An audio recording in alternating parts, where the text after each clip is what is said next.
Well, good morning, folks. It is Wednesday, the 8th of July, 2020, and welcome to another daily devotional. This morning, as I was just reading my Bible, I came across one of those verses that just ties everything together. It's one of those summary verses, one of those verses that's such a central point to the entire Bible. And it's this it's in Matthew chapter 22, and it's verse 37. And this is Jesus speaking, and he said to him, "You shall love the Lord your God with all your heart, and with all your soul, and with all your mind. This is the great and first commandment. And a second is like it. You shall love your neighbour as yourself. On these two commandments depend all the law and the prophets." Jesus was asked, "What's the greatest commandment?" He says, "Well, this is it. Love the Lord your God with all your heart, with all your soul, and with all your mind. And the second is like it. Love your neighbour as yourself." On these two commandments, everything else depends.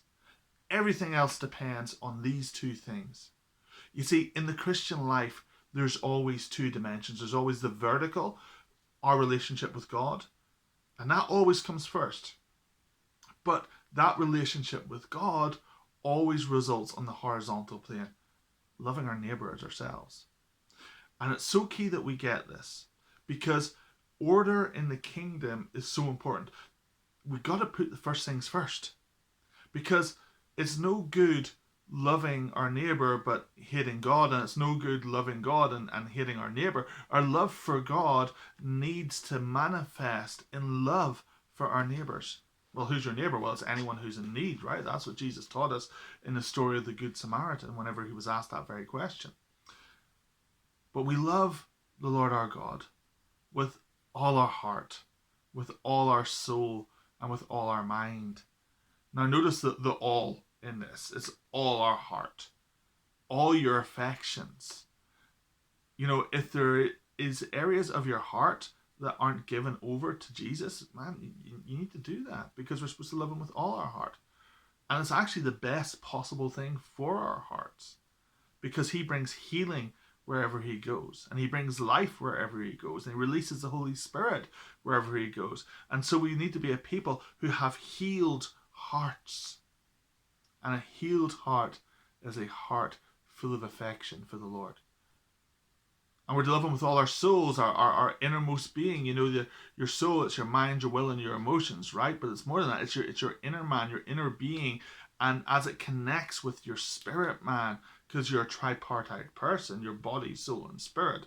Although to say that makes it sound like the divisions are solid and set and firm boundaries, but they're not. There's integration between them, because if you're sick in your mind, then it's going to lead to you being sick in your body as well. So the Lord wants us to have strength and being healing in all these areas, body, soul, and spirit. We saw that yesterday with the guy at the gate. Beautiful. He went walking and leaping and praising God because he was physically healed, he was emotionally healed, and he was spiritually healed. And so in our soul, man, in our inner being, we got to exalt the Lord, and we got to love God with all our heart, but with all our soul, all our inner being. Everything that's on the inside of us needs to love the Lord, and with all our mind as well, which means our intellect, our thinking, our reason. And as we dwell upon the Lord, as we feed ourselves upon the Lord, as we feed our minds upon the Lord, our minds renewed. And so as we love him with all our heart, with all our soul, and with all our mind, this is what God's primary desire is for us. And the overflow of this is that we love our neighbours as ourselves. You see, your faith has to have a practical outworking, because faith without works is dead. Now, works without faith isn't Christianity, but faith without works is dead. And so the Lord calls us to be those that love him passionately.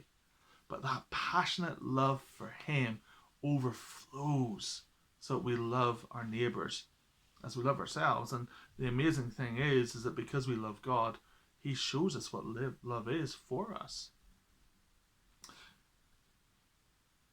On these two commandments, everything else depends.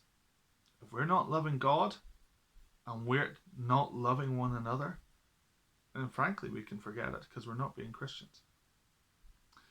Jesus' command to us is love God and love your neighbour and love them as yourself, because everything else depends on this.